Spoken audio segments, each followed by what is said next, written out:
Generating traffic and sales can be a challenge for online merchants. But selling on the Walmart Marketplace puts your products in front of millions of customers who shop on Walmart.com. And right now, sellers who join Walmart Marketplace can save up to 50% on referral and fulfillment fees for the first 90 days. So get started today. Head over to marketplace.walmart.com/savings. That's marketplace.walmart.com/savings. Welcome to E-commerce Conversations, a podcast by Practical E-commerce. What is going on, Internet? Eric Bandholz back again with another E-commerce Conversations. Hope all is going well on the other side of the Internet. On the other side of the Internet from me, Jon. Welcome, Jon. What's up? How you doing? I'm happy to be here. Yeah, giving you the old intro. Let people guess. Jon with who? Jon with who? HelpFlow, man. Why don't you tell me a little bit about HelpFlow? Yeah, man. So HelpFlow.com, we basically run live chat teams and customer service teams for a lot of brands. And so we've been doing it since 2015, all e-commerce stores, and have been incredibly deep in nerd mode on running chat teams and CS teams for the past 7 years now. It's a long time in internet time, it feels like. So if you're a longtime listener to the show or a regular listener to the show, you know I had JP on, who is he helps run Pro Teeth Guard. And JP and I are in a mastermind, so we kind of talk about business here and there. And then, he rolled out a new website probably about, 3 months ago, something like that? Yeah, I think so. 3 or 4. And he asked me, he said, hey man, can you do some testing for me? And I went in there and I tested it. I tested the HelpFlow chat, and I'm like, you know what? I want to see if this is any good, or if it's just your typical chat service where they're like, oh, our person is out of town, we'll pass along the message, which is in my opinion, like an answering service. Yeah. The most annoying thing ever, because you expect help. It would just be better to do an email. And anyways, I asked questions about losing your teeth and getting the dental guards. I mean, I have all my teeth, so I don't know from firsthand experience, but the answers I got were very comprehensive. Clearly the talent knew what they're doing, but they're not employees of Pro Teeth Guard. So walk me through how you are able to provide that kind of customer experience for, someone who's not your business. Yeah. So the key part when we started HelpFlow was not being an answering service. I figured out, and I can explain where HelpFlow came from if that's interesting, but I totally agree with you on just an answering service is useless on a chat experience. You want real-time answers. And so we knew from the beginning that if we could get to the point where we could provide a good level of service for basically any business, it'd be super valuable, because it's really hard for brands to provide that 24/7 experience and to do it really fast with fast response times on chat. And so, everyone thinks their business is really complex, and it is to a certain point, but we basically built a really in-depth onboarding process where we essentially take in a whole bunch of information about your business through what we call an onboarding flow, but it's basically a really intense form wizard, essentially. Because we know whether you sell teeth guards or iPad cases, certain questions are going to be asked about, shipping time, returns, risk reversal, all that type of stuff. So we have a really fast way to get all of those answers that apply to any store. And then we basically have a process we go through to get a whole bunch of information about the products. And so we essentially pull in all of your product pages, pull in all the descriptions, pull in all the reviews. Technically, we pull in Q&A from competitor sites or Amazon, if a lot of competitors sell on Amazon. So we pull in a whole bunch of data, and we've been doing that for hundreds of clients for 7 years. So we have a crazy amount of data. And then we use that to know, okay, here's the product specific questions that are going to be asked. Here's how you're currently answering those in your help desk, because we pull that in too. And then that gets us to a point where we have a pretty solid knowledge base built up in the first couple of days of onboarding. And then we work through it with the client to say, okay, here's a question we think is going to be asked. We're not sure how to answer this one based on the data we got from you and the process. How do you guys want to handle this one? And so we do work through it collaboratively with the client, but it's a very data heavy process up front to really understand the business. And then from there over time, we're just constantly updating the knowledge base. So when people chat, we update the knowledge base. Clients give us feedback. JP went through a ton of chats in the early days, gave us feedback, that updates the knowledge base. And then when we can't answer it, we do forward it to the customer, but it's usually pretty complex questions. We forward it to the client. And then when their team answers, they BCC us And then that updates the knowledge base too. So it's just a very structured way to get access to all of the potential answers that are already out there, since e-com is so digital, and then building a really intense knowledge base that the agents use. So I got a couple of follow-up questions on that. One, this seems like, as you've kind of led me to believe, a very intense onboarding process, a lot of work up front. Historically, when I work with companies that have that kind of onboarding process, there's a huge buy-in. Is that kind of part of what you guys do as well? Or how do you guarantee that you don't put all this energy and effort into, building out this database and then your client decides they don't need live chat help? Yeah. So one, I would say begins in like the initial discussions with a potential client. Like we're really, really clear on who's a fit and who's not a fit. And so we go really, really deep into that process to make sure it's going to be a home run for everybody. And so by the time somebody is, ready to sign up or able to sign up kind of through the end of that whole planning process, we're both super clear by that point. So I would say that the mindset side of buying in is definitely there. As far as just the contract and the way that we do it, we basically do a 3-month contract and then it turns into month to month. So you're basically committed to 90 days. So there's a bit of a financial buy-in as well. But again, by that point, like we've already done projections on like, here's how much we need to produce in profit. Here's what we're going to be able to drive based on, abandons that we'll save and, all these other places where there's low-hanging fruit. So it's usually not too big of a mental hurdle for someone to get over once they've gone through our whole process, if they're a fit. Yeah. And are you just doing live chat then, or are you guys doing, typical email tickets and web form tickets as well? Yeah, so we started with just live chat, went doing just live chat until basically like mid 2020, maybe late 2019. And then we started doing customer service teams also, where we will basically have a team that runs their entire help desk process, so tickets, social, all that type of stuff. And the reason why we did that was basically we got to a point where we would get chat on the site. That would kind of like unlock another level of scale for clients of being able to really like, in a couple of years ago, make their Facebook ads like really start to catch momentum or whatever their other growth channel is, because we unlock a lot of additional conversions. And then they kept running into customer service staffing issues. And it's a similar challenge to scale a customer service team as it is to scale like an outsourced chat team. It's actually easier. And so we started doing that for a couple clients. It worked really well. And so there's really like 2 parts of the business now. One is chat, which is really focused on like conversions. And then the other one is customer service operations, where we'll either run your entire CS team. So you'll have maybe like, a CS manager in-house, like one person. And then we will staff all the agents. We'll be kind of a mid-level manager to kind of build the processes, or we'll work maybe directly with the COO in many cases. So that's one side. Or if you just need agents, like you've got a pretty built out process in-house, but you just need really good agents, we also do kind of a staffing model as well. But even in that business, there's so many customer service providers also, like where we really fit in is essentially being closer to like a director of customer service type of experience rather than just like some junior agent from overseas or something. Because what we found is like clients really want to know that this experience is going to scale well and they can keep a strong handle on CS as the business explodes and grows. And that's not a junior agent problem to do. There's a lot of pieces to that. Yeah, I mean, I think like, in America, there's this really, negative connotation of dealing with customer help from overseas. It just feels like, the companies abandoned America, for lack of better terms. Obviously, that's not true. I'm a big believer there's wonderful talent all around the world. Are you running into kind of any language barriers or, cultural barriers that you feel like you're just not able to overcome? Or how do you address that, I guess, would be the question. Yeah. So our team's based in the Philippines, and we built up that team from day one in the Philippines.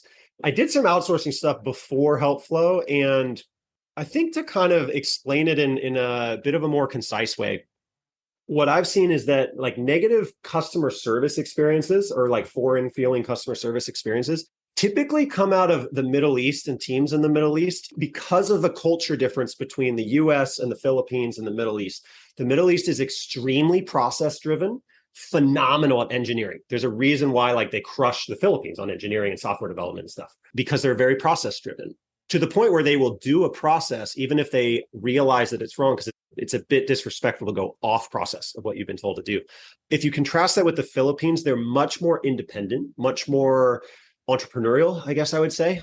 So you can say, look, here's the starting resources, make the customer happy within this dollar threshold, and you figure out the process. We're a little more process driven than that, but it enables us to not produce those really forced feeling experiences. And so that goes a long way to deal with like pure language issues of, English and Western English issues. But in the Philippines also, English is a first language. It's a very Western culture, and the customer service industry is super well established out there. And so you can definitely hire people that will produce a really good experience for, Western countries, English, Australia, et cetera. I got to imagine the software stack of dealing with clients and their customer service is quite complex. Like we have a gorgeous account that we handle our customer service. If we were going to, let's say we just needed to scale up for, the holidays, we call it growing season as dudes grow their beards out. Yeah. So from really September through February is our busy season. Let's say we needed an additional customer service person. I didn't want to bring them on full time, just kind of to help my team here. Is that something that you see a lot of companies move towards? And then how do you handle that from like a software perspective? Do they just log into our account, we create an account for them? Or do you have your own software that kind of plugs into that and they all manage their own dashboard? So on the customer service side, where we're basically, running customer service for you or staffing an agent for you, that's all done within your systems. And so we get into your systems, we figure out how everything works, and we basically work, alongside your team. If we're doing like full customer service operations, we'll do a lot of like leveling up the systems, like, tweaking your gorgeous views, getting a good reporting cadence in place. We're super nerdy on forecasting of like, okay, during growing season, like how many tickets are going to come in? How much manpower you're going to need? When do we need to start staffing for that? Like that's our whole business essentially is forecasting and capacity tracking. And so we'll do some of that. But if we're doing just customer service for you in your help desk, then we do it within your system alongside your team. If it's on the chat side where we're only doing chat and really focus on like driving conversions, even though we will handle some customer service, like we'll still get access to Gorgeous and a bunch of other things, ShipStation or whatever you're using. If it's just the chat service, then it's our chat software that we're using that's integrated with your help desk. So you guys will have access to every chat we do. You'll give us feedback on those chats. If we need to pass the chat to you, then it'll go into your help desk and you'll process it there. So it's technically separate software, but it's pretty well integrated as far as the workflow, since we're really like the front end brand experience, and there needs to be kind of collaboration back and forth. Yeah. Are your team members like dedicated to certain accounts, or is it just they work on multiple different accounts and kind of transition through? Yeah. So they're on multiple accounts, but they're put into pods of similar clients, right? And so like, Beard Brand would be on an account with, other male, skincare products or, male grooming products, things like that. Apparel brands would be with other apparel brands. Like we basically group them into these pods of similar clients so that you get the positive economics to be able to provide it at a much lower cost than you guys would have doing it yourself or having dedicated agents. But you still get the benefits of essentially having dedicated agents by having them familiar with what you're selling, not having every single client be different. And that's something that we started to tackle in like the end of year 2 or early year 3, because there's a lot of chat companies, but that's one of the parts that breaks in the very early days around like 20 clients is managing 20 clients is really tough, especially if they're all different. Our agents are in pods of like 6 to 8 clients, and they're all very similar. And there's a lot of training on individual clients. And you can only do that when you have, hundreds of clients, breaking them into pods and still having, the benefits of having so many agents available. So that's how we've tackled that. On the customer service side, they're definitely dedicated. They're only working on the individual brands they're working on. But on the chat side, we've done kind of a pod structure. Do you charge per ticket? Is that the structure, or how do you typically handle that?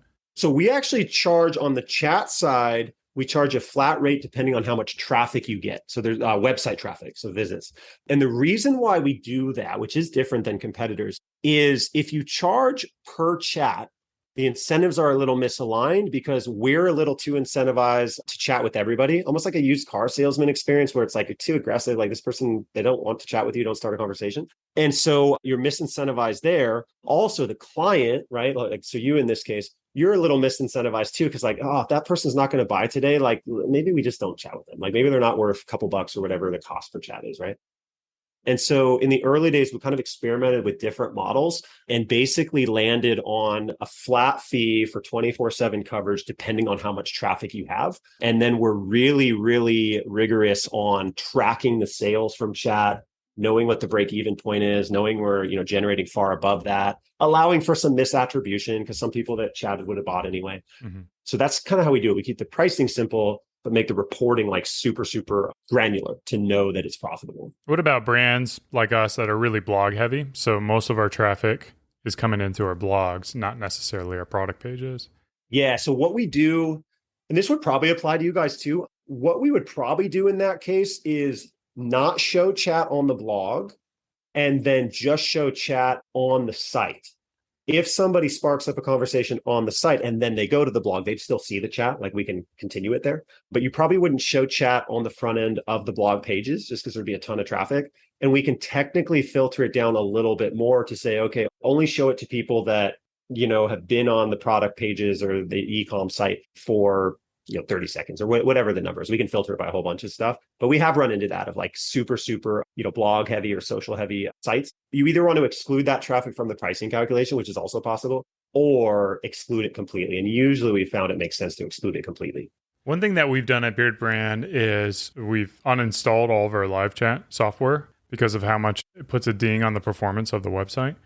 And we've moved to having people SMS text message us to handle kind of like our live chat there. Is that service that you've dipped your toes into at all, or do you see anybody else moving to SMS for chat or customers? We do SMS on the customer service side. So like for abandoned cart follow-ups and like things like that, SMS campaigns. What I've seen though is most people when they're installing chat, like chat is notorious for slowing down sites. But if you install it correctly, use Google Tag Manager, configure those tags to basically load it after the other elements on the site, you can get it to where it's not affecting the site performance, but it's also a pretty like nerdy way to put chat on a site. Like most of the time you install a Shopify app and it ends up on the site and there it is. And most of the time that's going to slow things down. So we don't really we see clients ask about that of like, is it going to slow things down? But when we're working with clients, we're always using GTM anyway. So we're able to kind of separate it from the site load. Okay. And then, how do you find the right kind of talent? I know you talked about it. An industry is built in the Philippines, but what makes for a good customer experience person? There's a couple things. I'm kind of thinking through our recruitment process right now because I think that's the best way to explain it. One of the things that we look for is people that have already done it for a couple of years, right? So kind of hiring 101. There's enough of a workforce out there that we can hire people that have, 2 or 3 years of experience. So that's one piece. The other part is we're also looking for people that are more empathetic. And there's certain things that you can kind of test in the interviewing process to kind of see that. We ask certain questions in our like applications also related to that. And so empathy is super, super important. Do you know any of those questions off the top of your head? I'm trying to think of what those would be. We ask a lot of like situational things. So like, I think one of the things the HR team uses is like, tell me about a situation where something along the lines of like, you weren't in control of the outcome and it started to fall off track. How did you handle that? Right. So it's very like situational type of response. And kind of what you're looking for in that case is they don't really talk primarily about the frustration. They talk primarily about like, we can sort this out. Let's figure this out. So a lot of like scenario things like that. Usually if somebody's been in customer service also for a couple of years and, they have good accomplishments within that, like they're able to show that they did well in some of their jobs or they have, long tenure in some of these jobs. Usually it means that they're able to, be empathetic. When you see fast turnover in roles, which turnover in customer service is high anyway, but if you see turnover, it's a really bad sign because it means that CS managers hire them, bring them on board and go, oh man, this person can't represent the brand. And so that's part of it. I think that's something that would be an interesting blog post, though, because we're doing some stuff with Gorgeous right now around hiring agents, a blog post that's coming out. And I think that would be really interesting is like really nitty gritty personas of agents and like how to read that person ahead of time. Well, because I also feel like there's kind of a desire to want to hire someone who's driven to answer a lot of tickets or to be efficient, like kind of has this kind of drive to help more people. Whereas there's also like the empathetic one is you can have like incredibly empathetic people and they take a half an hour on one ticket is not necessarily like the best use of their time. So like, I do think there is like that little bit of a balance and it is really interesting. Like, how do you hire for that? How do you find that? And how do you know, like, it seems like it's very subjective that you're kind of going through the interview process. And we do a lot of testing. So like for those types of things, we'll do a lot of testing. So we'll do like English and grammar tests, typing speed tests, like things that might sound like it's like, oh, that's just because, it's the agents in the Philippines, but it's really not. Like there are metrics you can use to know, okay, like these two agents are both empathetic, but this one's going to crush their metrics and just be a lot more productive. Great, let's hire that one. So we look at those types of things. Another thing that we look at in the interview, because we basically I think it's the second interview that we do, we have them do a couple things just on the screen, not like a full like take home test and send us something, but just like, hey, here's the scenario, open these tabs. Here's the scenario, go. And it doesn't necessarily matter if they get the outcome that we're looking for of like finding the exact email that we're looking for, answering the question perfectly. We're looking for how they work. So if they type like this, big problem. We've probably already filtered that out anyway. But what we look for is, are they using keyboard shortcuts to get around the tabs? Are they using keyboard shortcuts to get between different apps on the computer? Just nerdy stuff around workflow. And those are things we can train. But if somebody's already thinking like that, then they're already in that mindset of like, I want to work efficiently so I can help more people. So if they're empathetic and they use keyboard shortcuts, that's kind of like a recipe of like, oh man, this person's going to be good. Yeah. And sometimes it is that simple. Well, I got to imagine that's pretty hard to find. I don't know. Maybe I'm not doing enough interviews you've got. Not if you've been in it. Like if they've been in customer service for a couple of years and stuck around in some of those roles, especially as you start to know some of the bigger BPOs out in the Philippines. Some of them are very, very rigorous with training on that stuff and holding people to really high volume standards. That's part of why they get burnt out so fast. But if they've lasted more than a year at, certain companies, then we know, okay, they're good and they know the basics of this stuff. So you can screen for that too. In a past life of mine, I was going to build a business outsourcing accounting services to India. And one of the challenges was that talent in India was drawn to the prestige of working for like a Fortune 500 company. They would take less money to work at like a IBM or Accenture or something like that just to get it on their resume. Is that culture the same in the Philippines, or do you have difficulties in creating a competitive environment for people to work at over there as an industry that's so established? I wouldn't say that people are super focused on getting the name on the resume. I would say what we've really leveraged in order to be really competitive is, number one, part of the reason why our recruitment funnel looks at, have you been at, I don't want to name like specific companies, but have you been at a couple big BPOs for a couple of years? Great, you're well trained and you don't want to be there anymore. The burnout factor is huge, which I think is probably more unique to the Philippines than it would be for India or other areas. And the reason why is the commute is brutal. 3 hours one way is typical. Not even like out of the ordinary, like that's typical. And so the burnout factor is really, really high. And especially before COVID, because we launched in 2015, sometimes to be competitive, all you really had to do was, number one, pay pretty much the same. You could also get away with paying a little bit less. We've always actually focused on paying more, which I could go into separately, but make sure the pay is reasonable, make it work from home, and then have the culture of the company be good so they actually end up staying.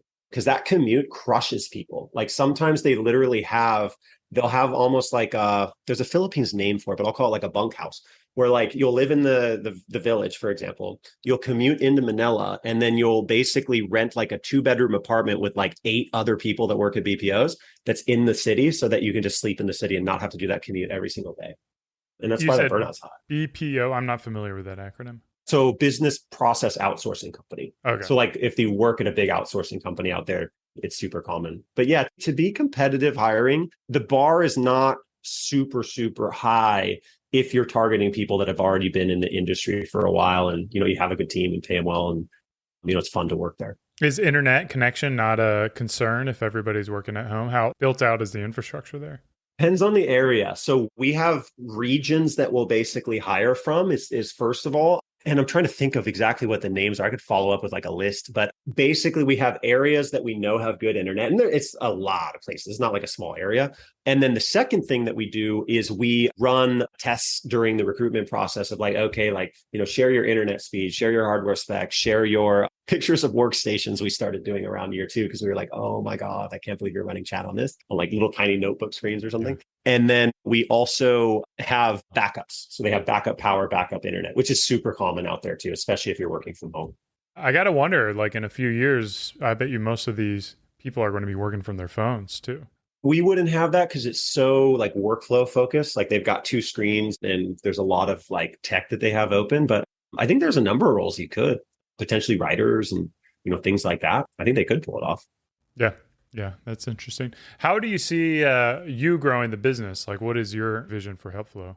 Yeah. So the journey so far has been really interesting. Like we grew to a certain point, a good point before COVID, and we were just really well positioned during that time. And so then we ended up essentially being really well positioned for the blow up of e-com during COVID and like, everybody needing to work from home and all that. So we grew a ton during that time. What I'm really looking forward to now is basically scaling up what we've done for more brands within ecom is one. So basically more chat and more customer service for ecom. And then ultimately, I want us to be able to expand out into additional industries. We intentionally focus primarily on e-commerce in the early days, and we're going to continue to do that. But long term, I see us basically being able to do this for additional verticals. And so I think there's a lot that could be done within healthcare, even though there's a reason why it hasn't really been done in healthcare. It's because it's really complex and secure information. And I think there's an opportunity to essentially have us be like that 24/7 connection to your clients or to your customers for all types of businesses. With that said, there's plenty of room to grow within e-com. So like we don't really have any big plans on shifting out of that at this point. But that's the ultimate vision is do what we've done for e-com for other industries and basically be able to help just millions of people every single day. Like that's kind of the internal metrics we track. I mean, unsolicited feedback, but e-commerce is great for you because you have real analytics and metrics to prove the value that you're bringing to an organization. Whereas, medical industry or other industries that aren't as transaction focused, you have to justify the expenses, and then it becomes like a commodity thing, like who's cheaper than the others. Yeah. One of the ones that we've been looking at, ideally what we would do is go into higher ticket service businesses that are somewhat transactional. And I don't mean transactional as like it's low touch, but an example is like senior living. My mother's going through this with my grandma right now, and my buddy is an executive director at a home out in Colorado. And so I know a bit about that industry. Very, very cumbersome process to find. Very high dollars. And there's a couple incumbents in that industry that are basically just straight lead gen companies out of like the year 1999 that just crush because it's a hard industry to actually get into and, do well. But it would be super, super trackable to be able to essentially be an online concierge to the point when they get it to the community. Oh, yeah. I guess I could see that. Or life insurance. I know historically life insurance companies have paid tons of money for leads, like hundreds of dollars. Yeah.